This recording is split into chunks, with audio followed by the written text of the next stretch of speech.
फैसलाबाद से मोहम्मद अशफाक मुगल मुर्दा मुर्गियों सप्लाई करने वाले सप्लाइजर पंजाब फूड अथॉरिटी की गिरफ्त में आ गए। 1200 किलो मुर्दा मुर्गियां तलब, 2 मुकदमात भी दर्ज। डीजी फूड अथॉरिटी के हुक्म पर फूड सेफ्टी टीमों की समुद्री रोड जंग रोड पर गाड़ियों की चेकिंग।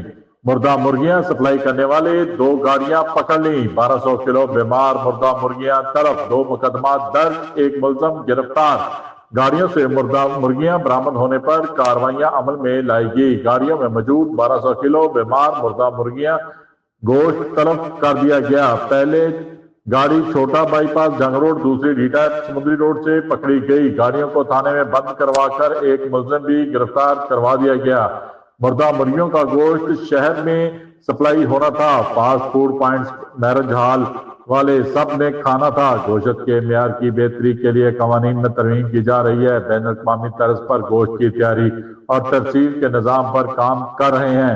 खुराक का कारोबार सिर्फ पंजाब फूड अथॉरिटी के मुकर्रर करदा कवानीन के मुताबिक होगा। देखते रहिए GS न्यूज। इस वीडियो को लाइक करें, हमारे चैनल को सब्सक्राइब कर बेल आइकन जरूर प्रेस करें।